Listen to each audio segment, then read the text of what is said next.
Hi, I'm Raina Nices, your host of A Season of Caring podcast, where we share stories of hope for family caregivers. Pushing through the busyness and loneliness of caregiving to see God, even in this season.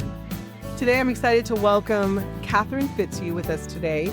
Catherine is a former educator, caregiver, and passionate advocate for thoughtful planning with aging loved ones. Inspired by her own journey supporting her parents through the challenges of aging, she wrote Walk With Me to provide practical guidance, heartfelt stories, and faith-filled encouragement. Her writing combines compassion, wisdom, and biblical insight, making complex caregiving decisions feel approachable, purposeful, and deeply human. Welcome, Catherine. I'm so glad to have you here today. Thank you, Raina. So tell us a little bit about your parents and what caregiving looked like for them. Yes, well, my caregiving journey, I would say, was in a multitude of layers. It started when I was a child because my mother was ill and I was in a pastor's home. He was a pastor. My dad had a church and a Christian school. And my mom was a musician and an educator. But she was ill a lot. And I saw it from the angle of my dad caring for her. We were in the hospitals a lot. That was familiar. And then, then after that, my dad took over. I moved away. And when they retired, my dad had taken care of her. But when they retired, I saw a different level for her. And the dementia started, and she had other health problems come along. And my dad was getting older. I made myself more available at that time. So I lived in Pennsylvania. They lived in Florida. So one of the challenges was, how do you assist somebody that is the main caregiver? And so I just made myself available to come down, maybe once a month for a few days and help them get medications together and that kind of thing. And then about when my dad turned 80, my mom's health had gotten really a lot worse. By that time, she had had a disease that took all of the movements of one of her right arm away. And she didn't have use of her hand or right hand. She was a right-handed person. And she didn't have use of her arm. It hung limp, And then on top of that, she ended up with a colostomy, a bag. And then she had dementia. Now you put all those three things together and there's problems. So my dad, he started getting some home health care.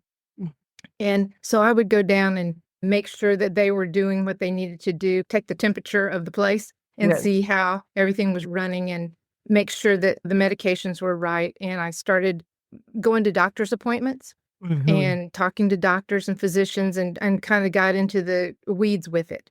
And then when my dad turned 80, he was diagnosed with Huntington's disease at age 80. And so this was the final level, And so I know people are saying, well, that's hereditary, right? Yes, I do. I have a 50-50 chance of getting it too. But usually Huntington's occurs in your 40s. And my grandmother got it in her 40s. And it's large arm movements, and unsteadiness, and then just fogginess. And then it turns into kind of a dementia, Alzheimer's. And some people's personality change. So for my grandmother, I watched her go through all of that for years. And usually from the time of diagnosis to the time that you pass away, it's usually 12 to 15 years. So it's a long, it kind of has, you feel like it's a cross between Parkinson's and ALS with the movements and with the digression. So when that happened, then I looked at my dad and said, wow, now he can't. He can't function with her. He can't take care of himself and then her. Right. He was, he's always type A, always walked fast, moved fast, high energy, very communicative person. And then I just saw him starting to go downhill. So my caregiving started with childhood, and taking kind of watching the caregiving process there, getting familiar with hospitals. And then now each level, both of my parents moved in with me at one time after his diagnosis. And then my mom died 7 years after they lived with us. And then my dad 5 years after that. So I had a long stint with them. It was one level to the next level to the next level. And caregiving far away and caregiving close up. I was going to mention that. I think one of the things that feel so difficult for caregivers is that long distance because your eyes aren't on them. The responsibility isn't always right there, but the worry often can be. But I appreciate what you said is that you did what you could as far as going down and doing the things to support. And that's what I always feel like is important when we're looking at family dynamics of siblings that aren't close by and you are the one, or Yeah. either way, Yeah. is, be involved. Find a way to Yeah. be involved, do what you can, and spend the time because you're going to enjoy that time. So those Mhm. visits that you had, you got to spend time with them that you wouldn't have if you weren't Exactly. checking up on them. Right. They're going well. So I love that that was a piece of it. Definitely that progression is typical. We know they get worse, but to get that curveball in there with the Huntingtons on top of everything else, Right. was really difficult. How did you feel like they handled the transition of moving in with you? Was that easy for you all, or was there challenges of just even getting them to do that? Right. And, when you go from one set of circumstances where you're the long distance person, but you're intimately involved in the day to day to where they live with you, you have to have the transition part. Not only is it the transition of just your role and their role, but it's the transition, you have the financial thing, and you have to learn that. And then it's the taking away the keys. So there was a transition that started even before they moved in with me so that we had an understanding because he had watched his mom pass away. He knew what was coming. Mm. The process of getting the bad news was a hard one. I'd never gone through that. He has two brothers that live nearby when they were in Jacksonville. They called and said, uh-oh, his feet are moving, his hands are moving. This is looking not good. None of the kids have gotten it. My grandmother's brothers, he had twin brothers and they both had it really badly. Everybody down, they all got it. There was 5 kids, but 2 kids passed away when they were young in my grandmother's children. And so we thought everybody's way past the 40s. Right. And he was 80. So we thought Yeah. we were home back, but 80 years old and he started it and he knew and we knew what we were going to face. So that transition was layered.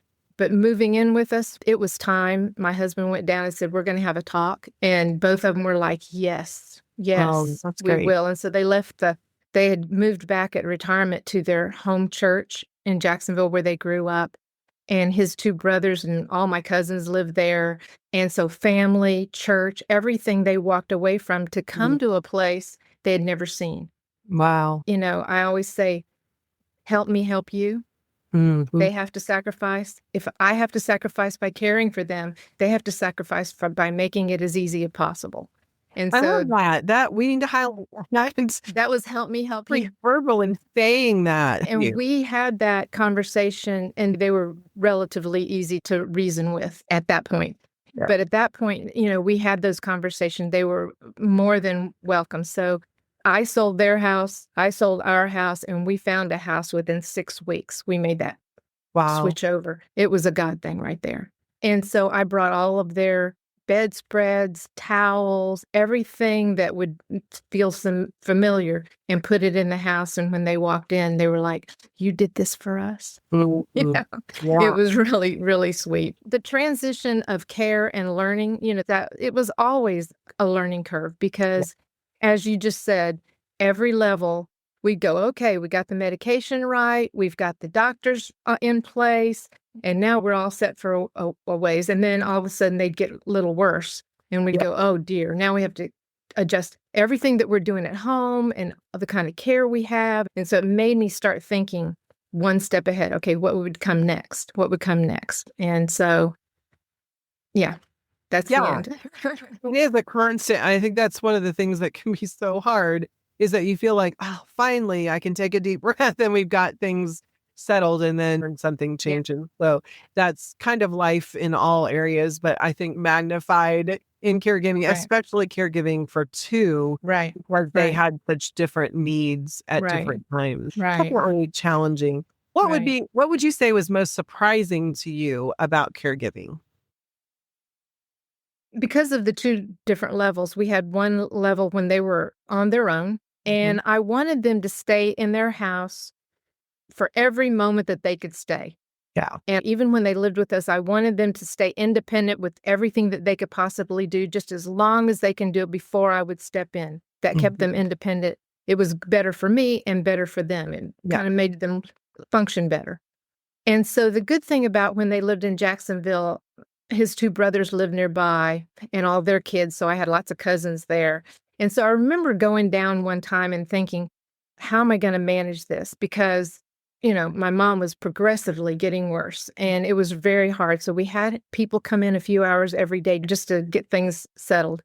And I looked at my cousins one day and my uncles and aunts and said, if there's anything you can do, if there's any role that you would like to play in this grand scheme of things, no guilt and no pressure, but feel free, to do whatever you can. And then I thought, I'm just going to ask. I'm going to say, and that was hard. That was hard. I'm going to say, I would really appreciate if you would just take them out to Cracker Barrel once in a while, if you'd come in and just say, can I do a load of laundry? Even though we had people come in, there was things that they could do. Can you bring a meal over? Could you take them out in the car for a ride? Can you take them to a doctor's appointment? And so his one brother lived a few blocks away and he came over almost every day. He had his own key, walked in the front door, went over to the cookie jar, got a cookie out, walked over to my mom, kissed her on the forehead, sat down in the recliner, and they all just sat and talked for hours. And I was like, this is it.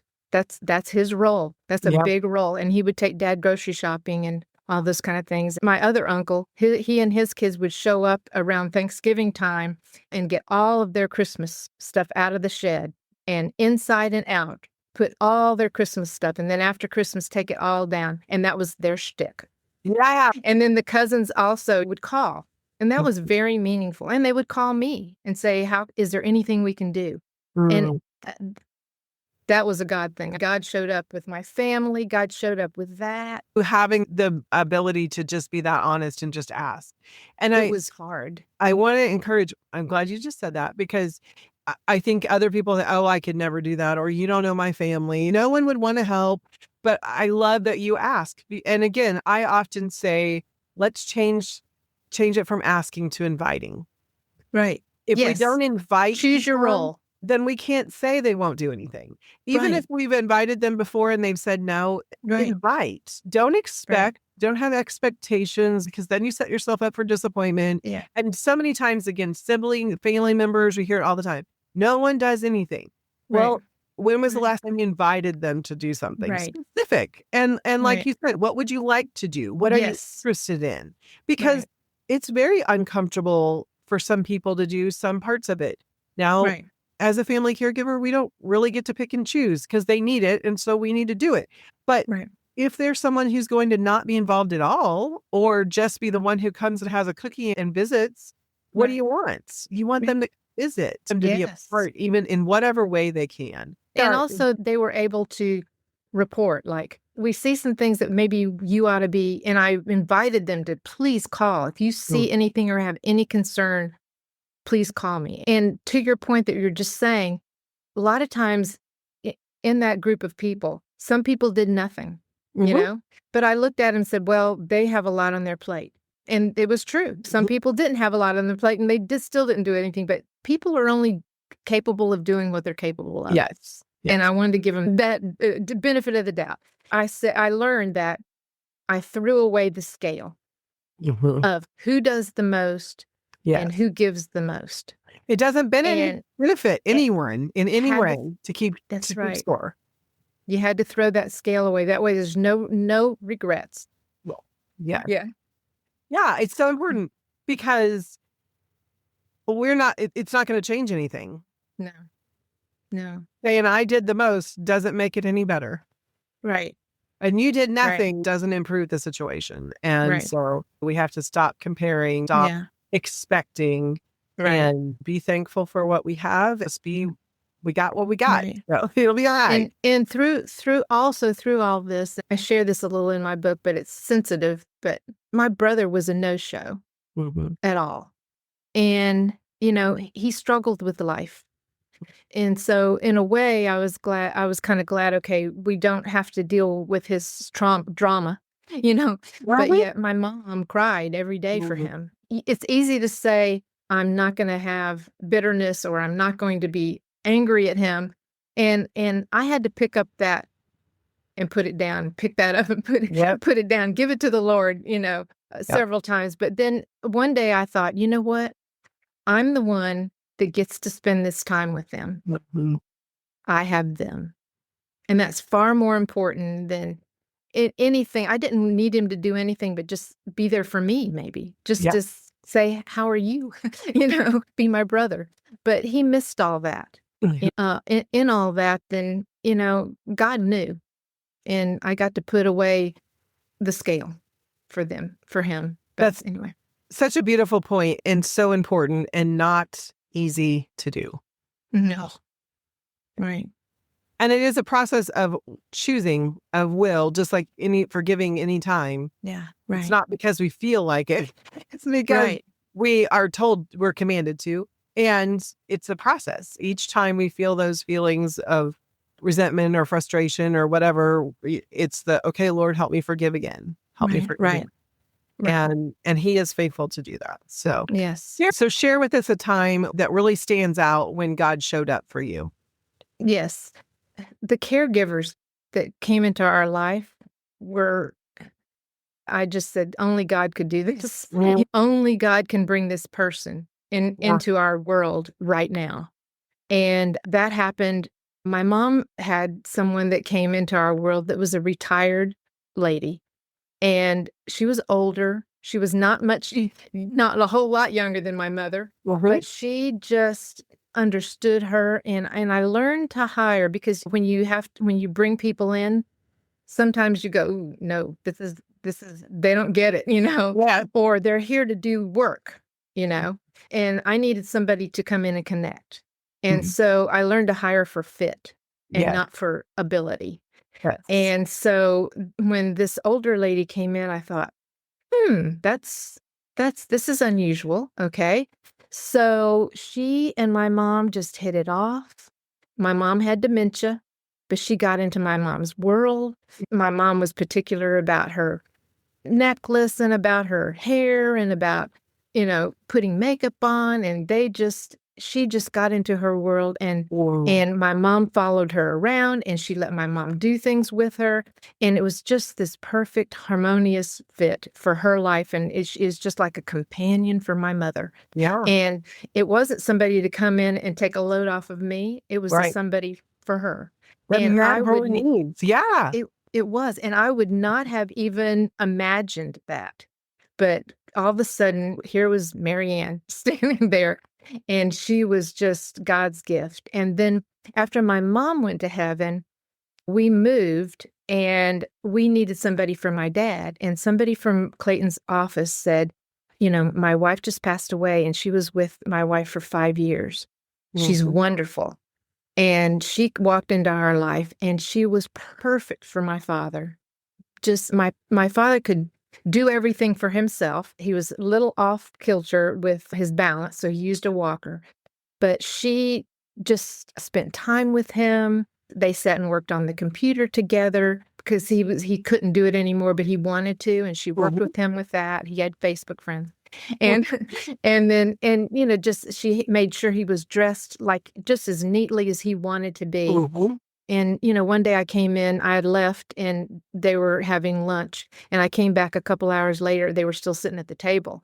And Paula hops up and she goes, "Oh, we're still sitting at the table? I'm sorry. I didn't get anything done." And I said, "Paula, I don't care if any of that gets done.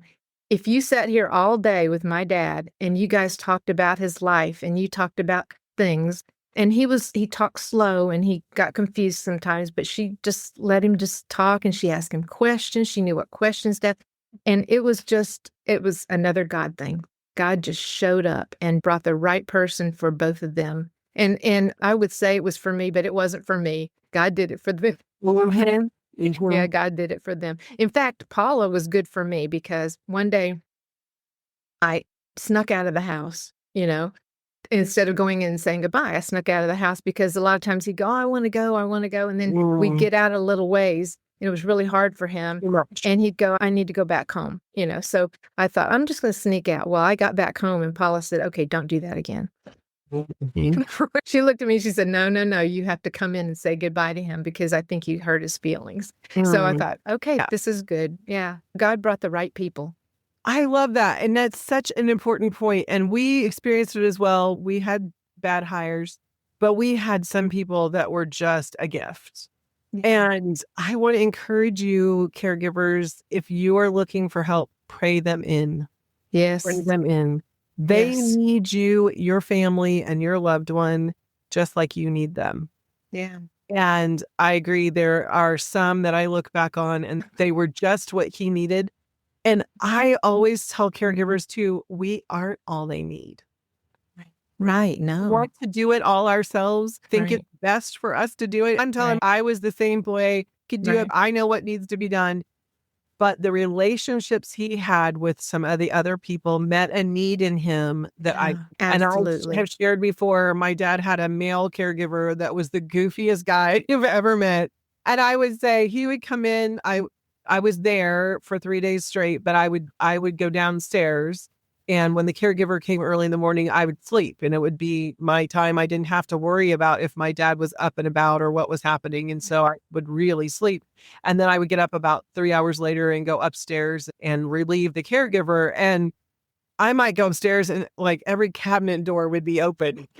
I mean, and the milk's still sitting on the table and who knew how long it had been there because the guy was not a great caregiver, but they were such great friends. Right. That's And it. it brought That's it. so much joy to my Yeah. dad. I could be goofy with Al when I wasn't the goofy one. Yes. Yeah. And so Yeah. it met those needs for him. Mhm. And like you said, it wasn't necessarily meeting my needs. It was the boxes weren't checked. Right. So many things were in place. And so I just want to encourage you, caregivers, if you're trying to find support, you're trying to find those people to come into your home, pray them in and look, be open to what you can bring to your life. Don't have an expectation that they have to Right. be a certain thing. Right. Right. Well, Catherine, I'm just enjoying it so much, all that you're sharing with us. Tell us, what would be one thing that you do to live content, love well, and care without regrets each day? Well, I think when I look back on all of it, I think the fact that I planned a little bit and my dad was instrumental in that. When I'd go visit him, he would bring me in his office and say, "Hey, I want you to sit down and I want to show you this, this, and this." And I just didn't take it. I just, all right, And then he started saying, "I want you to see how Medicare works," and I discovered it wasn't free. And then, and then I know. And then he'd say, "I want you to file these papers."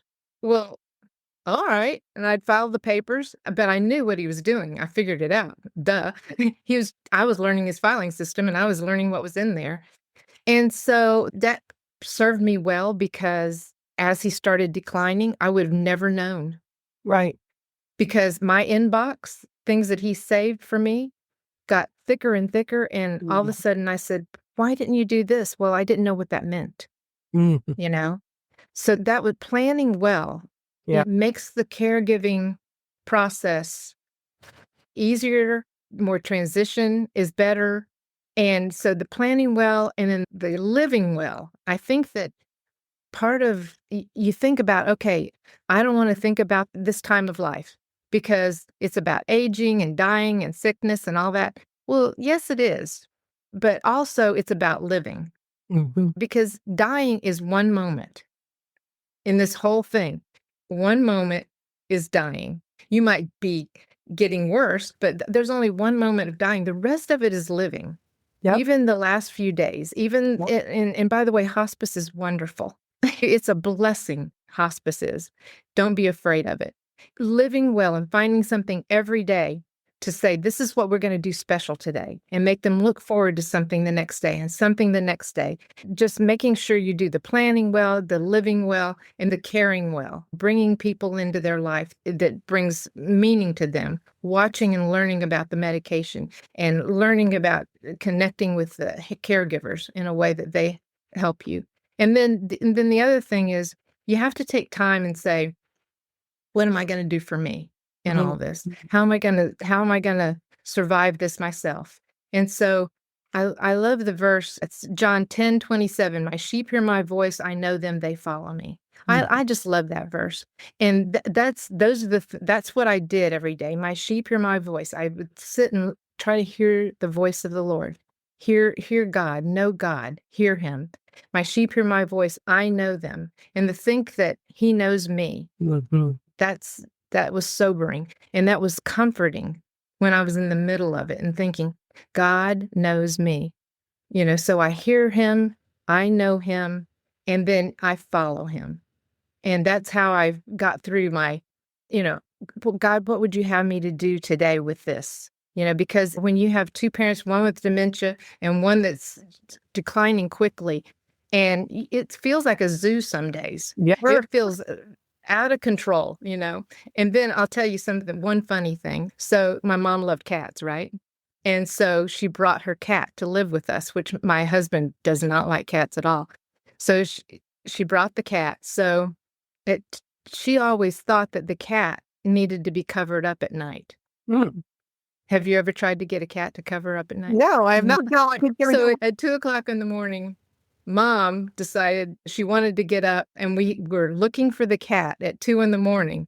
to get the cat to cover the cat up. That's my funny mama story that I think of, and we got lots of laughs over that. But when it's 2:00 in the morning, and I had a doorbell that she could ring and it chimed outside my bedroom, I knew that, okay, God, I'm tired, but this is what I'm supposed to do, and I'm going to follow you, and I'm going to wake up, and I'm going to be what I need to be for her, even at 2:00 in the middle of the night looking for a cat. Look at her cat. That doesn't mean anything. It is totally fine where it is. Yes. Yeah. Just staying connected with the Lord and all that, and then just responding instead of reacting to things. God just kept me content and leveled on that. Yeah, that's some great wisdom. All right, speaking of wisdom, let's hit some ideas here. Things that you would like to tell people who are just starting out or in the thick of their caregiving right now. Say that again. You're cutting out a little bit. Like to share with people that are in the thick of their caregiving or are just starting out. Yeah. So I have a list of things that you want to do a rapid fire? Sure, go for it. Okay. And you jump in too as I list some of these. One is understanding that there's going to be the level of care.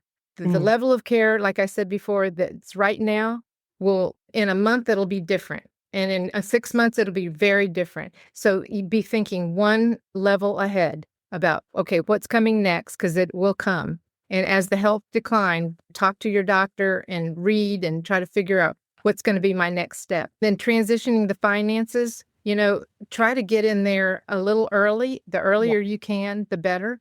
And the other thing, when my dad came to live with me, he would always say, well, do we need to go to the bank? And I'd say, well, sure, And so he'd get his little card, and it made him feel good to go to the bank. So I left money in his account, and we'd go up to the teller and get some money out. So he always felt like there's money there. And he'd say, do I have money? And I'd say, you know how you had your bill pay? I'm still paying your bills just like you set them up. And he'd go, okay. So there's things like that you kind of do, give them dignity, and let them know that that it's still there, but they're solvent. And, transitioning those finances before they get to the place where they can't tell you what's going on, where you don't know where anything is and you're trying to figure it out on the fly. So earlier is better. And then with dementia, here's, dementia, the best thing you can do is to get into their world. When they say something, if it's the wrong date or the wrong person or the wrong thing, you just get into their world. You don't correct them. And even if they call you by their last girlfriend's name or their last boyfriend's name, and I saw this a lot when we were in memory care with my dad. that, the husbands would get very offended or the wives would get very offended if their spouse called them somebody else's name. And, one day I looked at the lady and I said, look, he knows you. It's you that he's talking to. He's got the name wrong, but you're the one that's familiar to him. So don't get offended by the name because it's you that he recognizes. And he knows you belong to him. He might not know who you are exactly, but he knows you belong to him. And then the other thing is medication. So I learned with medication, whatever was on the list, and I kept a list of all the medication, I would learn what each medication was and what the side effect was so that I could recognize what to do. And whenever we'd go to the doctor and he'd say, okay, I have a new medication for you. In fact, I have 2 new medications we're going to add, and I always said less is more. But if he was going to add 2, I would say, first off, can we start off with just one the next few days, unless it was like a chronic cold or something we need to address. But can I start with just one and we'll start taking a half of the first one. And then if no bad side effects, we'll take the whole. And then we'll add the second one in a few more days and take a half of it. And I did that, and it really paid off because sometimes they would take 2 new medications and side effects would be, what I'm talking about. Crazy, side effects would be crazy and we wouldn't know which one it was or why. So I had that habit and the doctor kind of knew that I was going to ask that question. And also, if something makes them sleepy, can they take that medication at night? Right. Yeah. Instead of taking it in the morning. So can you adjust that? So I really learned the meds. I kept lists on my phone. I kept lists at the door. And sorrow, there's no other pain like sorrow. Mm-hmm. And when you face that pain, there's no other pain that you can relate it to. And to understand that your husband or your children or your mother or dad won't respond and won't react and won't take the sorrow the same way you do. Everybody processes it different. And so many people lose their marriages or lose their relationships because they're mad at somebody because they've gone on with life and they just process it different. Mm-hmm. So you have to just to understand about the sorrow with someone. That's it. Those are some great things. And I think so important, a wide variety, but each of them are very important to be thinking about no matter where you are in the caregiving realm of it. All the transitions are hard. Holding them loosely. Expectations are one of the most difficult things. When we are determined something needs to look a certain way is when we get ourselves in troubles. Right. We're willing to be flexible and go with the flow. So, Well, thank you so much for sharing all your wisdom. It was amazing. Tell our listeners how they can find your book and stay connected with you. Yes, I'm on Amazon. If you just put in Catherine Fitz and Walk With Me, it's there.